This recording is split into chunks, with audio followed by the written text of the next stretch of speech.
Have you ever felt like the harder you try to hold on to someone, the faster they seem to slip away? There's a reason for that, and it's got nothing to do with how much you care or how hard you're trying. It's about how neediness shows up in ways you don't even realize. If you're tired of feeling like you're pushing people away when all you want is to connect, keep watching, because we're going to fix this, starting today. Neediness, it's a word that carries a lot of weight, but what does it actually mean?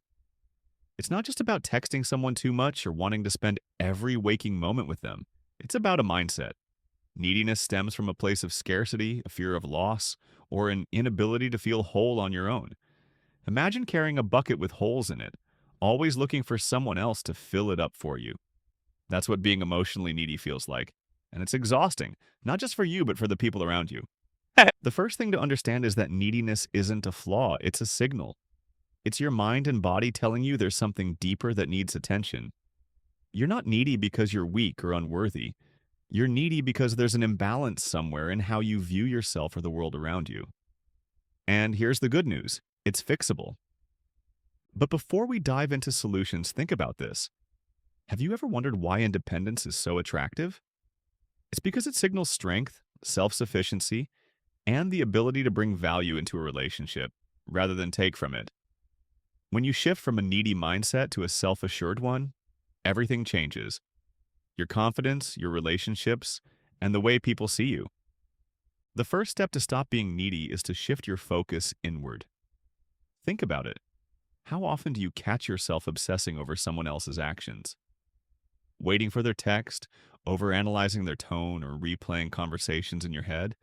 This constant focus on someone else gives them power over your emotions, and that's where the imbalance starts. You need to flip the script. Start by asking yourself, what do I want to do for me today? Not for someone else, not to impress anyone, but purely for your own growth or enjoyment. Maybe it's hitting the gym, learning a new skill, or simply spending time with your thoughts in a journal. These activities might seem small, but they're powerful. They remind you that your life isn't centered around someone else. It's centered around you. Here's a quick exercise. Make a list of 5 things that make you feel good about yourself. It could be anything. Finishing a workout, crushing a project at work, or even cooking a great meal. These are the moments where you reclaim control over your self-worth. Every time you focus on these actions, you're teaching your brain that you are enough on your own. And remember, neediness doesn't vanish overnight. It's a habit, and habits take time to break. But with every small step, you're building independence. Independence is magnetic because it shows you're not chasing validation. You're creating it. And when people see that, they'll want to be around you because they're drawn to your strength. Now that you're focusing inward, the next step is to establish boundaries, both for yourself and for others. Think about this. How often do you say yes when you really mean no? Maybe it's agreeing to plans you're not excited about or going out of your way to accommodate someone else's needs at your own expense. Over time, this creates a dynamic where you're giving far more than you're receiving, and that's when resentment starts to creep in. Boundaries aren't about shutting people out. They're about showing respect for yourself. Imagine your energy and time as currency. When you give it all away without thought, you end up broke, physically, mentally, and emotionally. But when you spend it wisely, only investing in the things and people that truly matter, you're left feeling rich and fulfilled. Start small. If someone asks for your time or attention and it conflicts with something you need to do for yourself, don't be afraid to say no. And here's a crucial part. Don't explain or over-apologize. A simple, polite, "I can't right now" is enough. It might feel uncomfortable at first, especially if you've spent your life prioritizing others over yourself. But over time, this habit becomes empowering. And it's not just about saying no to others, it's also about setting boundaries with your own thoughts.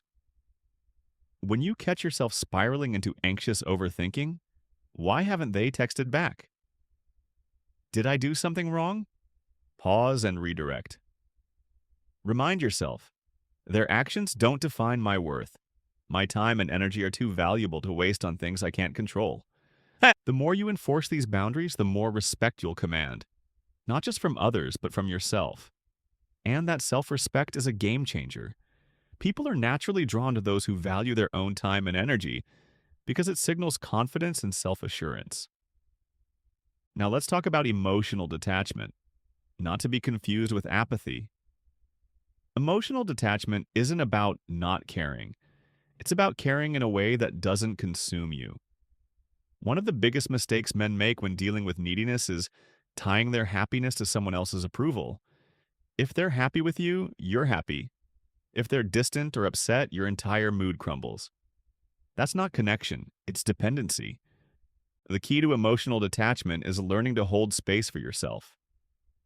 Picture this: you're holding a glass of water.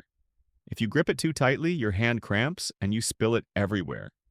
But if you hold it lightly, you keep it steady and under control. Relationships work the same way. When you stop gripping so tightly, when you stop needing constant validation, you create room for mutual respect and trust.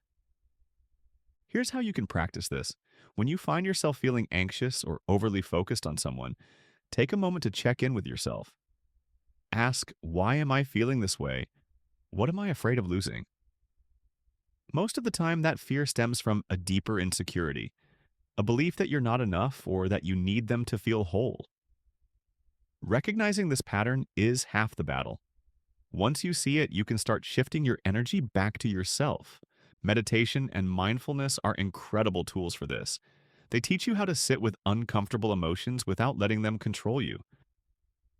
Try this. When you feel that wave of neediness rising, sit in a quiet space and focus on your breathing. Inhale for 4 seconds, hold for 4, exhale for 4. Repeat until you feel grounded.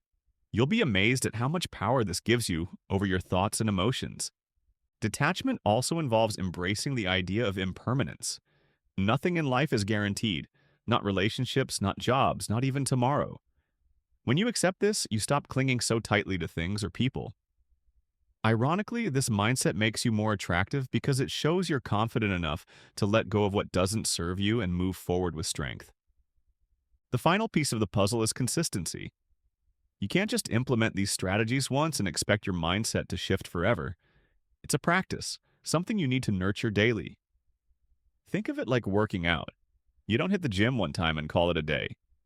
You show up regularly even when it's tough because you know the results are worth it. To maintain this growth, start building routines that prioritize your self-worth. Every morning, take 5 minutes to set an intention for the day. It could be as simple as, today, I will focus on my goals and not seek validation from others. This small act reminds your brain that you're in control of your thoughts and actions. Another critical habit is celebrating your wins, no matter how small. Did you go a full day without overanalyzing someone's text? That's progress. Did you set a boundary and stick to it? That's a huge step. Write these down in a journal or reflect on them before bed. Over time, these moments add up, creating a mindset that's rooted in self-assurance rather than neediness. Also, surround yourself with people who lift you up. Neediness often thrives in relationships where the power dynamic is skewed, where you're giving too much and getting little in return.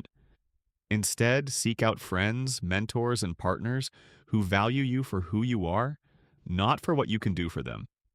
Healthy relationships are built on mutual respect, not on one person constantly seeking approval. Finally, remember this: growth isn't linear. You'll have days when old habits resurface, and that's okay. What matters is how you respond. When you notice yourself falling into patterns of neediness, treat yourself with compassion instead of frustration. Acknowledge the slip, refocus, and keep moving forward. This isn't about being perfect, it's about progress. By now, you've laid the foundation for breaking free from neediness. You've shifted your focus inward, set boundaries, practiced emotional detachment, and committed to consistency. These steps don't just change how others perceive you, they transform how you see yourself. And that's the ultimate goal: becoming someone who's strong, confident, and emotionally secure, no matter who's in or out of your life. And if you're ready to take back control and live life on your terms, subscribe to the channel and let's keep growing together.